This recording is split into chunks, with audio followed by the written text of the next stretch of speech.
Had to come and to the office. I'm like, because ain't no way I'm we getting no don't quiet at home. know about no God and Children know and grandchildren. ourselves, we don't know one another.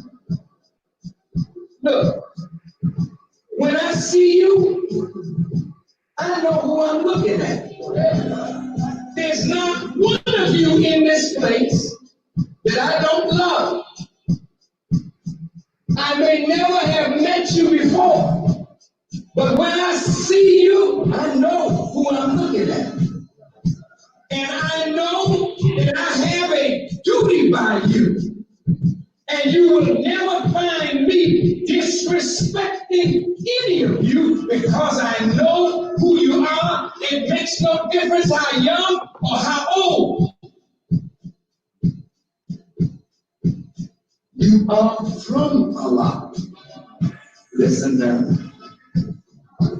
And therefore, the essence of you is Him. I'm going to say that again.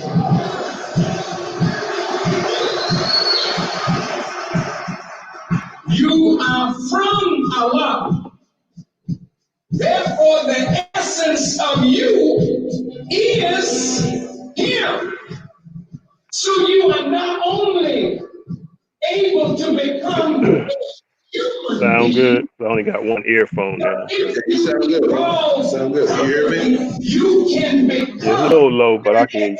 expression of, a manifestation of the divine characteristics of God Himself. Listen,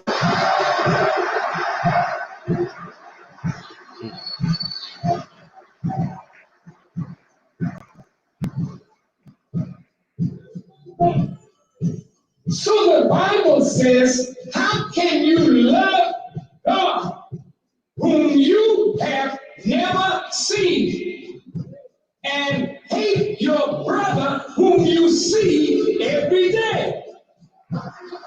Let's not just say it. Let's understand it more. Listen, how can you love God whom you've never seen and hate your brother whom you see every day? Now, the principal words in this is God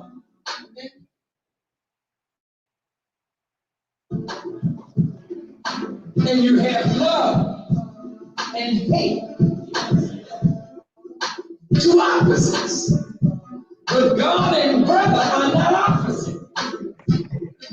God and brother are similar, but you love one that you never seen and hate the other whom you see every day. Well, now what Allah is saying to us is when you hate your brother, in whom is the essence of God, you are hating God. So the question is asked, how can you love God whom you've never seen and hate your brother in whom God is? And you see him every day. So the Honorable Elijah Muhammad said, every time I see a black man, I'm looking at God.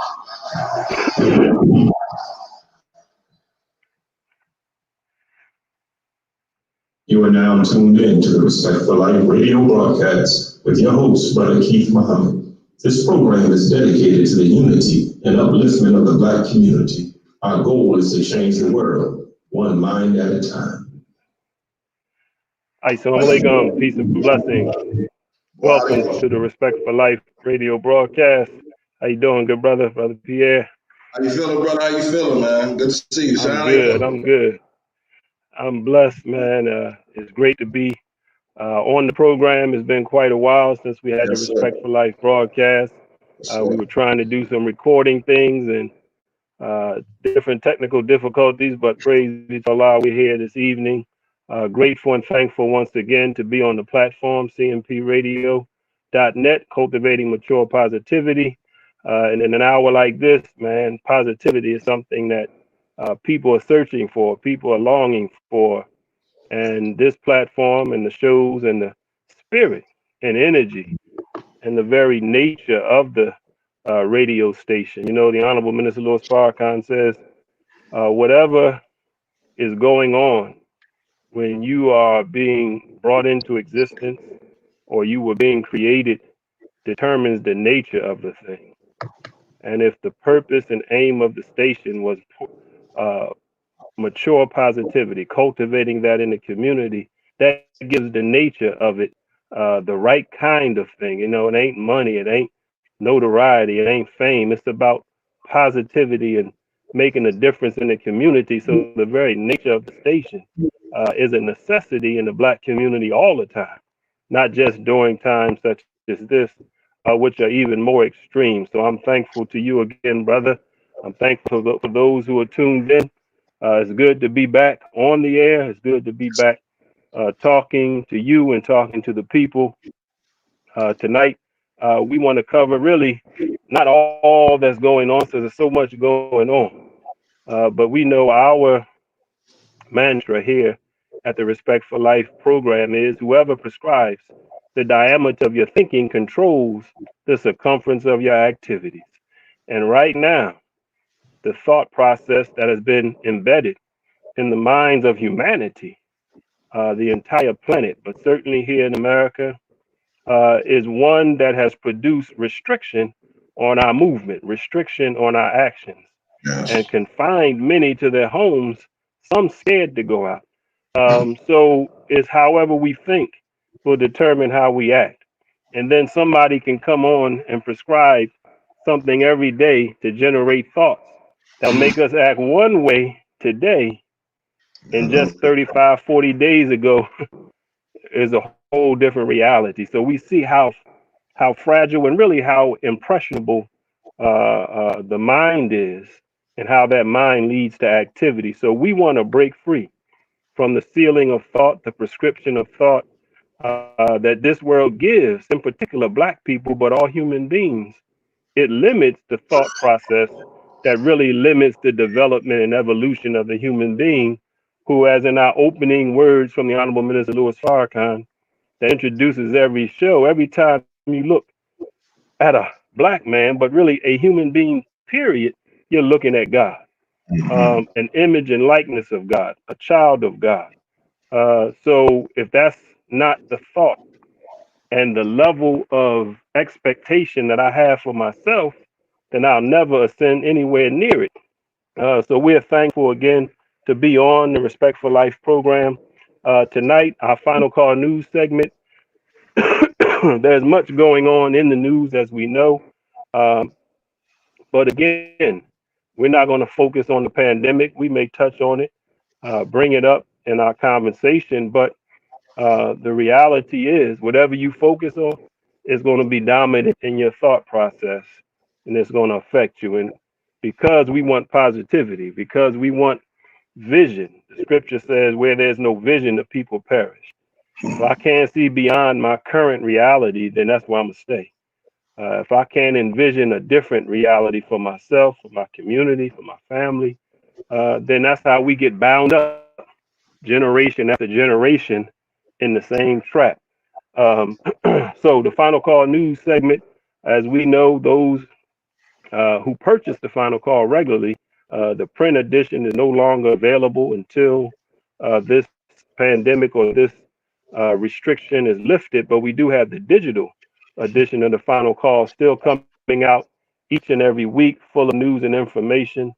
I just want to touch on one story from the Final Call newspaper. You can go to finalcalldigital.com. You can get a free preview of it. And if you like, you can take a 3-month, 6-month, or year subscription out to make sure you get an uninterrupted flow of information. Now, one thing we do want to touch on from this pandemic is how it's impacting the Black community. I think I mentioned it in the recording that we were able to play a few weeks ago. The old saying is, if America or white people catch a cold, Black people get pneumonia. And this pandemic started out looking like, okay, if you were a world traveler, you're somebody that goes overseas a lot, then you're going to be more susceptible to catching this. But now, when we get down to the nuts and bolts of it, it's striking our community especially hard. And I was watching CNN right before I left. Well, I'm still at the office, but I left the office and came back. Um, and it was talking about how males are being stricken a lot worse than females. Both are getting it at the same rate, but the severity of how it affects men is much greater than females. I'm not going to go into that, but for those who want to know and hear more about it, I watched a 3.5 hour program Sunday evening with Dr. Wesley Muhammad, Dr. Akil, and Brother Riza Islam and Sister Janita Harris. They did a show on this whole thing, and it's very worthwhile. If you got time, you can listen to it in pieces on Facebook. Dr. Wesley Muhammad, and Doing the Math is the program that he has, but they touched on that and how coming out of this, even if you survive it, they're finding that there's damage to the reproductive organs of the male. You know, there's a lot of damage coming uh, to the male if it doesn't kill him. That actually affects the reproductive organs. So that's something interesting. But in the Final Call newspaper, the headline is, "Can Black Lives Be Saved?" And that's not only uh, applicable to what's going on with the pandemic, but the epidemic of violence in the city of Chester, and really right here in Philadelphia, where I'm at right now, it's no better, if not worse, than what's going on in Chester. And, you know, it seems like everybody's staying in except those that, you know, are caught up in this trap of self-destructive, violent behavior, killing one another in the streets of Chester, Philadelphia, and all across America. But what can be done in the COVID-19 fight for Black lives? This is an article that's in the current edition. Um, it says COVID-19 has carved a deep, deadly path through Black communities across America, snatching the lives of Black millennials, baby boomers, and the elderly. The reasons are varied, many and complex. Um, and the answers have been generally hard to come by, it says, but in Black communities around the country, individuals and groups have sprung into action, whether to raise money for healthcare providers, set up food banks, or create public service announcements to offer psychological advice to Black people stressed out about suddenly unemployed, not having money to pay rent, food, utilities, other things. So this virus has fundamentally altered, as we all know, the American way of life. And because of that, we were already struggling in the American way of life. So now, what can be done? And it's various efforts going on locally, nationally, to try and bring our community what it needs in a time like this. And that's why I chose tonight's subject, which is God's prescription. Right now, in the news report that I heard earlier today, Donald Trump's pushing of this medication he's been putting out since not day one, but early on. A report just came out showing that it's ineffective and may even cause greater harm to those who took it.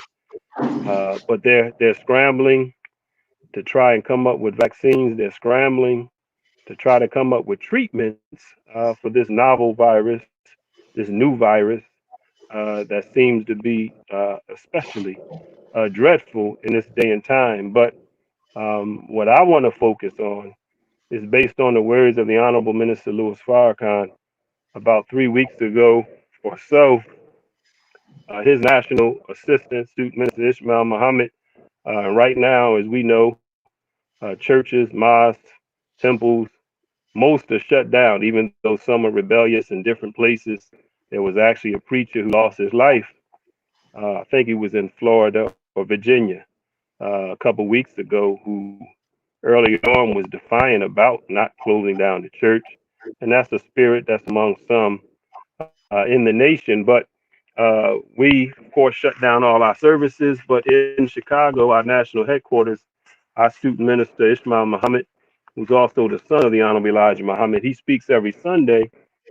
And on the first Sunday, he raised this point in question to Minister Farrakhan. I want to read this to lead us into what we want to talk about tonight. I do it. Oh, here we go. Um, he brought up the topic. He said there's a lot of talk going on about government creating fear among the people with this pandemic. And some of us are saying this is the government creating a lot of hysteria. So I asked the minister how to answer that. Because, everybody got conspiracy theories. There is 5G, this and that. So there's a lot going on in the way of, where is this coming from? And certainly the government has not earned our trust. So people are wise to distrust a government that has a track record. But, there are a lot of things that I tell my daughters and my children, y'all can't just, keep worrying about all these different conspiracy theories. So he asked the minister to answer that thought about um, how to look at this. And here's what the minister said, and this is, I believe, very good in the way of guidance for us, not only during this critical time of a pandemic, but in all difficult situations in our life. He said, Brother Ishmael, tell them when the minister learned of the death of Brother Colby and his daughter and their friends, he said his mind did not go to the tragedy. His mind went to God. I'm going to say that again. His thoughts were not directed to the tragedy. His mind and his thoughts went to God, who was ultimately the cause of all causes. He went on to say, if you just look at conspiracy and the evil of conspiracy and don't look at the God who is the master of the day of requital, then you're going to be bound up in the negative. I think I should say that again. If you just look at the conspiracy and the evil of the conspiracy and don't look at God, who's the master of the day of requital in which we now live, then you're going to be bound up in the negative. Did you know the negativity has an adverse effect on health of the body? It has an adverse effect and causes anxiety, stress. Negativity weakens the immune system. So don't get bound up in the negativity. Don't get caught up in conspiracy and the evil of conspiracy. Raise your head, direct your thoughts, direct your mind to God, who is in control of everything, and nothing happens except by his permission. So the general mindset of only focusing on the negative, yeah, we got to look at the negative, not neglect the negative, but our mind should be fixated on the solution, not the problem. And the prescription that I want to talk about tonight is a timely message dealing with the month and season of the Muslim fast that we're heading into this week. God willing, Friday, the Muslims will begin our practice of Ramadan. And in the Holy Quran, the scripture of the Muslims in Surah 2, the 183rd verse, it says, "O you who believe, fasting is prescribed for you, as it was prescribed for those before you, so that you may guard against evil." Fasting. The Honorable Elijah Muhammad, in his great book, How to Eat to Live, he said that fasting was a greater cure for all our ills than all the medicines and things that we take.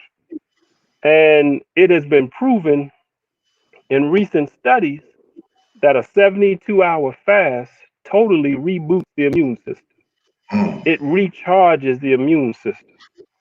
And what they're finding out, and as I mentioned, the message from Dr. Wesley and Dr. Akil and Brother Rizza and sister the other night, from a medical perspective, the real thing is your immune system. And if your immune system is strong, we're dealing with millions of viruses all the time. It's just that when your immune system is weak or it overreacts, you get the kind of things that cause you to get what you call or we call sick. So fasting, the month of Ramadan, the holy month of the Muslims, is on Friday, Thursday night, going into Friday, depending on where you live on the planet, will begin fasting. And this fast is a prescription, God says in the Quran. A prescription, pardon me, is a direction usually written by a physician to the pharmacist for the preparation and use of a medicine or a remedy. So in this case, the physician is not Dr. Fauci, is not Dr. Oz, Sanjay Gupta. Been here, I heard so much from Sanjay Gupta. I don't want. I'm over it. Yes, sir. But the physician here is the physician of all physicians. And that's he who created this human body, created the planet, created and set up the environment that produces the viruses.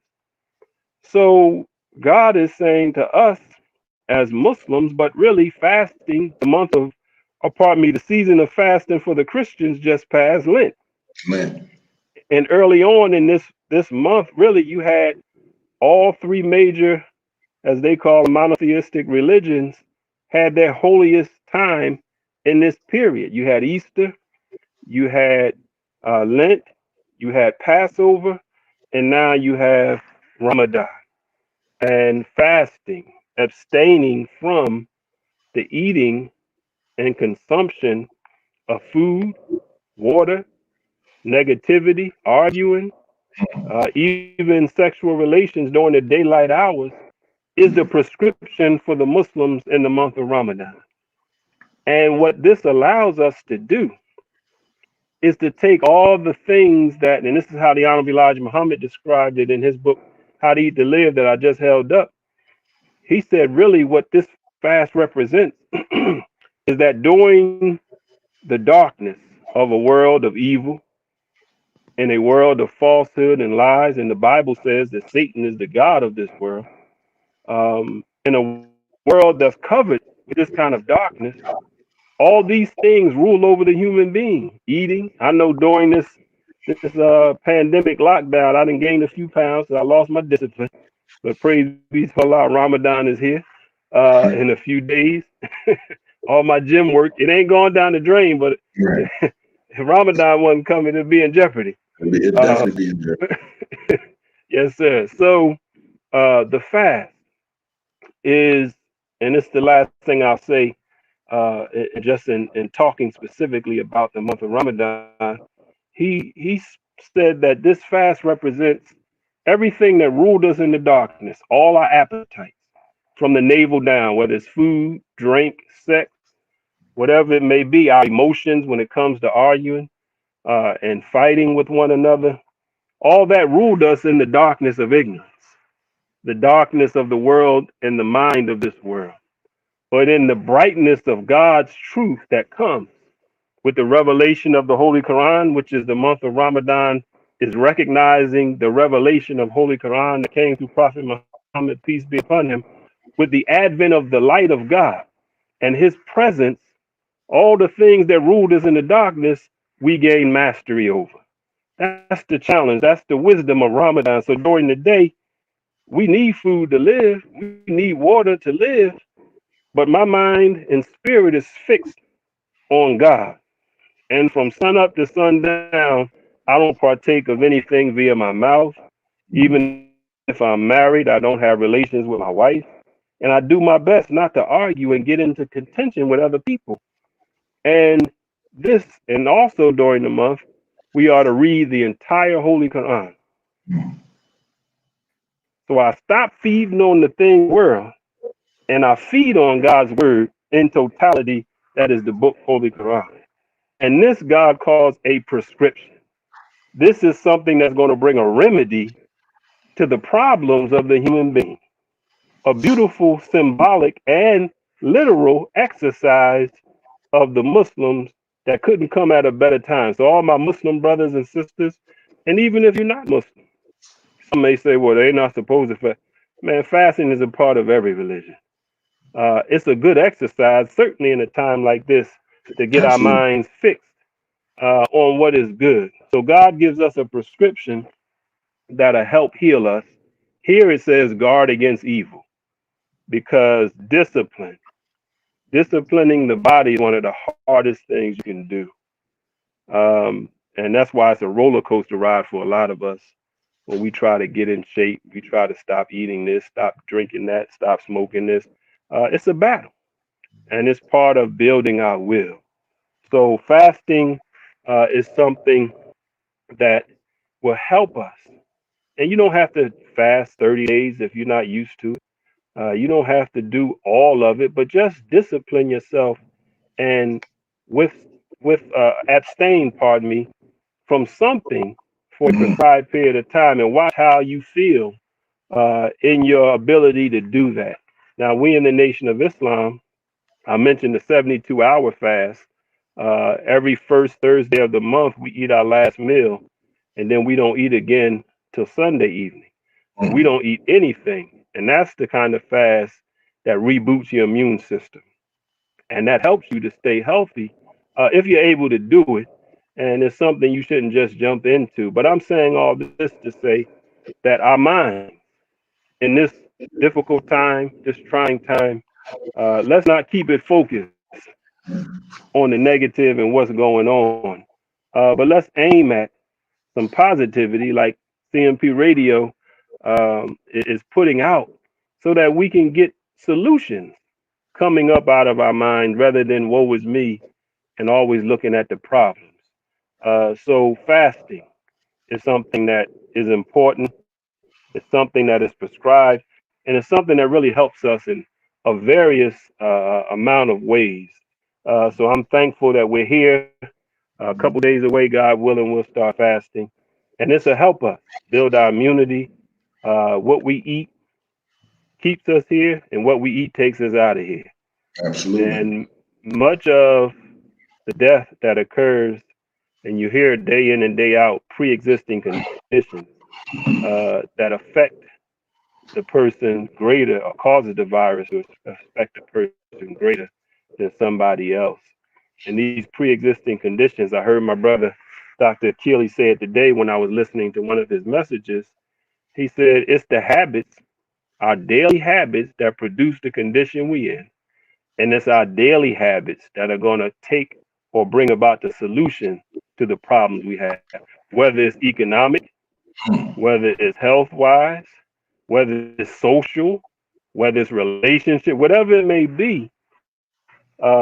If we begin to take a real look at ourselves and our daily practices, our daily habits, our daily thought process, then we can get an assessment.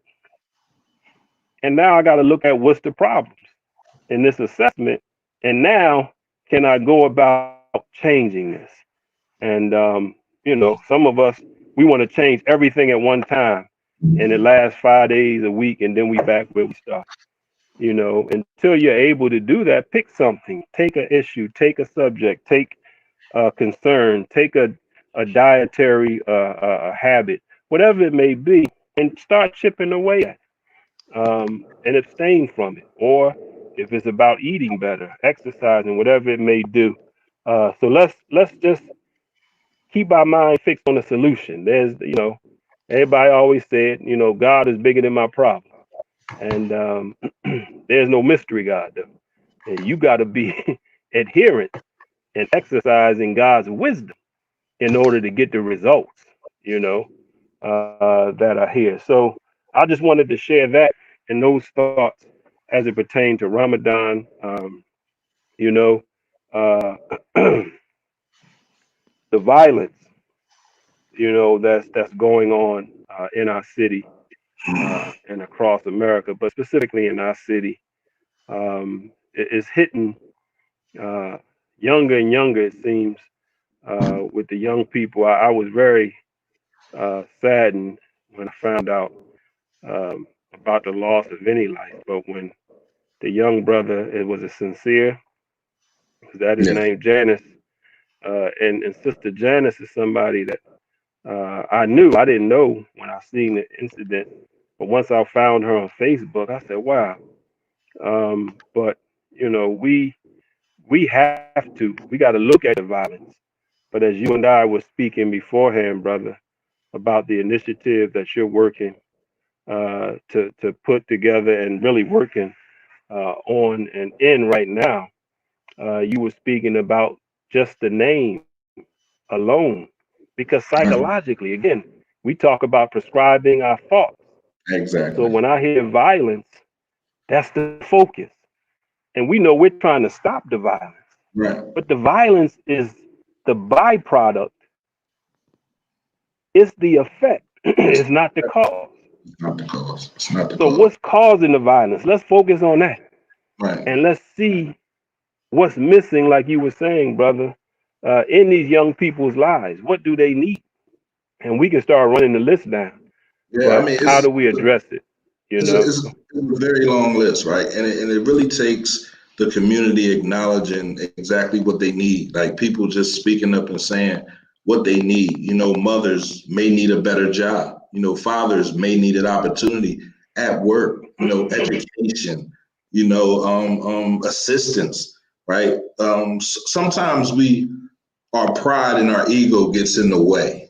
You know what I mean? And we don't want to Mhm. ask for help, and we don't want to say we are a part of the group that needs help. And I think Right. it's essential that we let that pride and that ego go, and we begin to ask for the help that we need.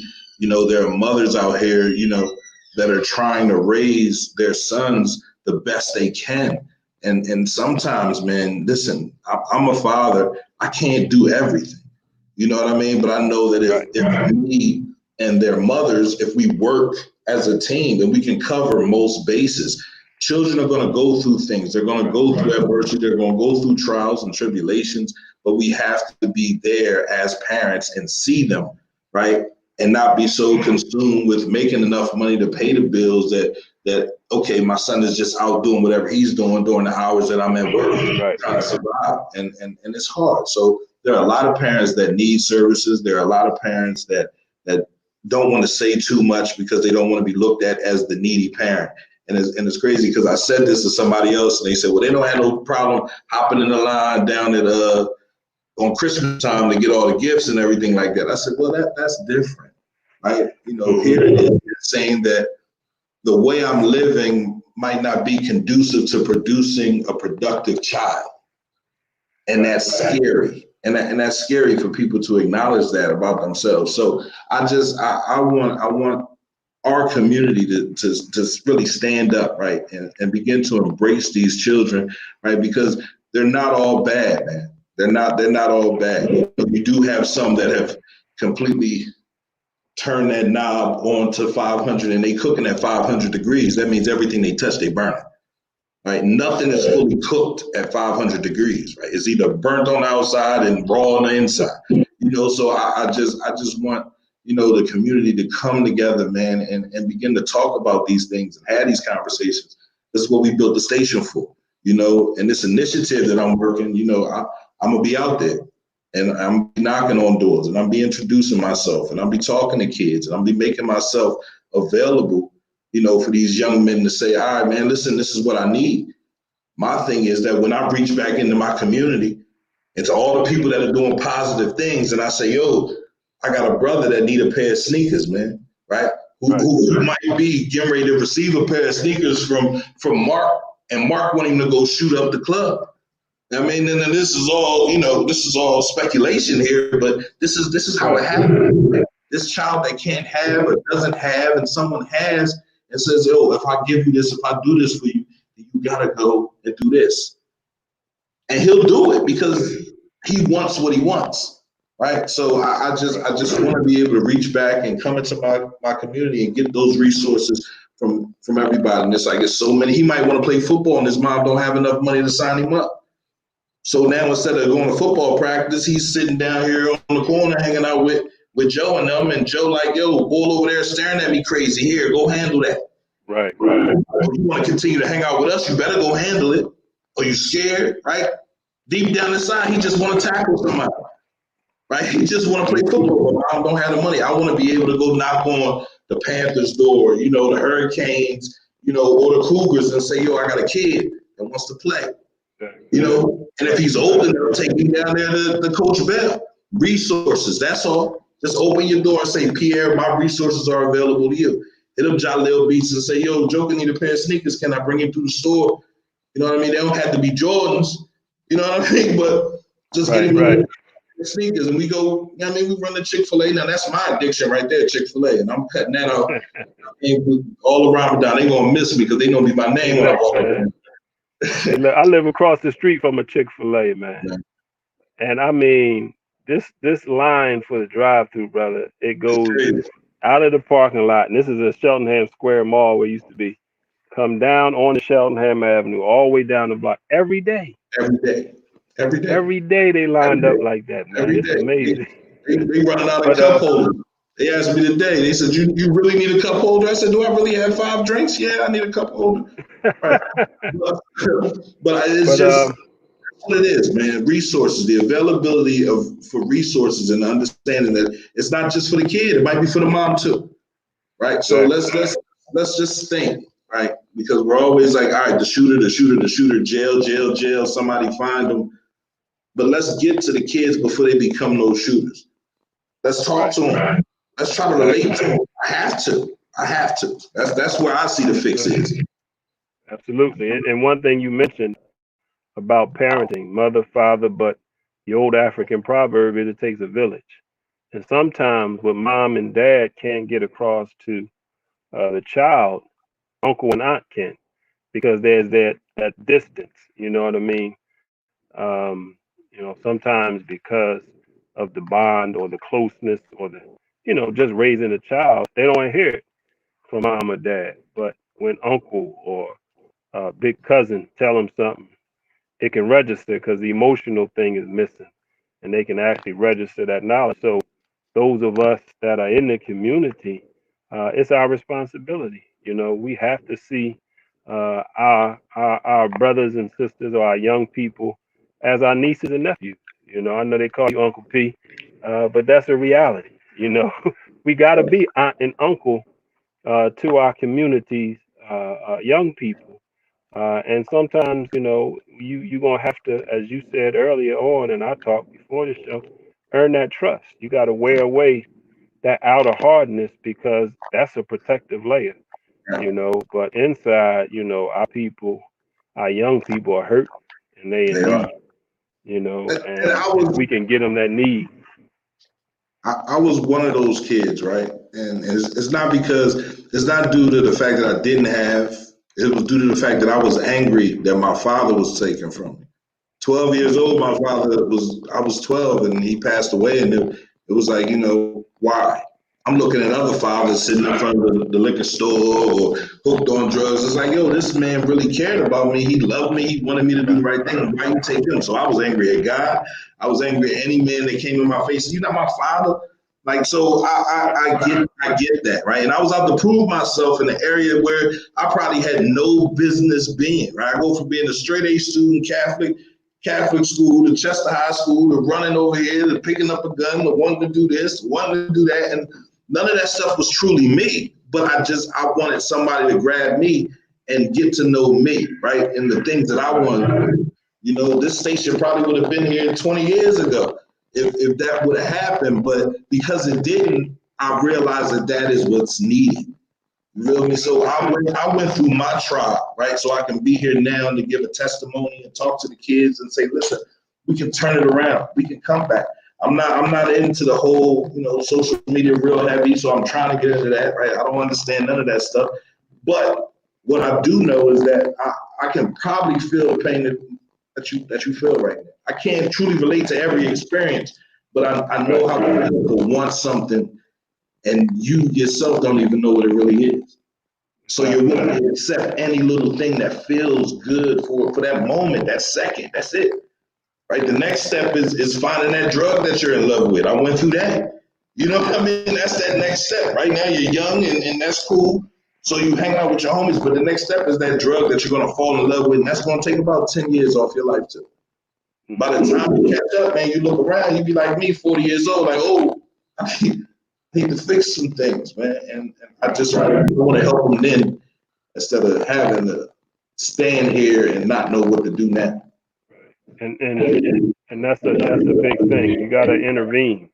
You know, intervention is something that is vital and vitally needed in the lives of our young people today. Somebody got to step in there, and it's not an easy thing to do because of all the variable circumstances that surround it and the danger that's involved in it. But somebody has to do it, and to be a brother willing to do that, I commend you and all the brothers and sisters who are working to do something.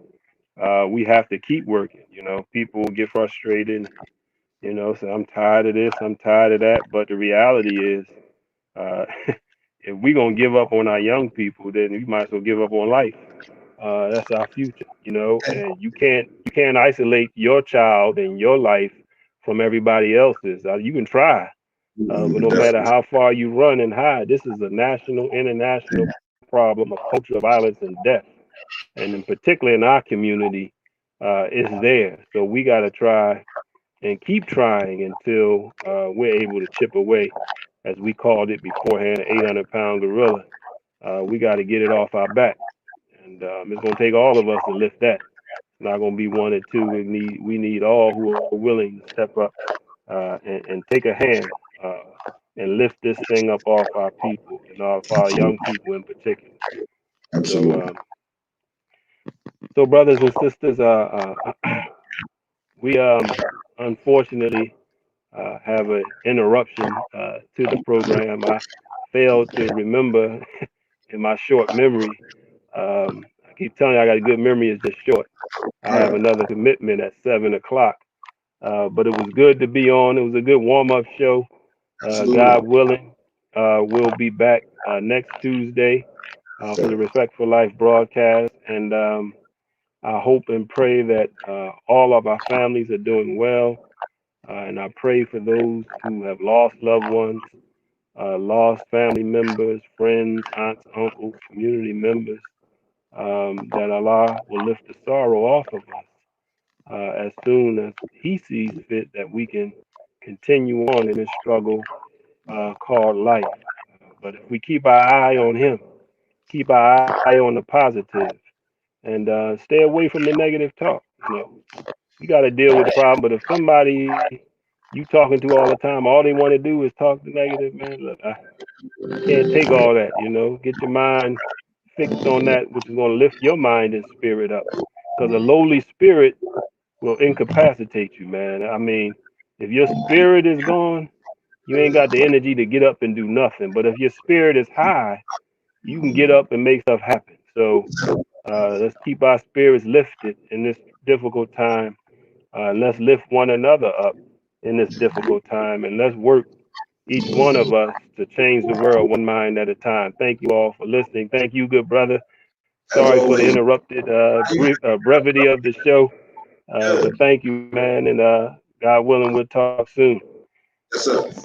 All right, good brother. Thanks a lot. Let's change the world. Let's change the world.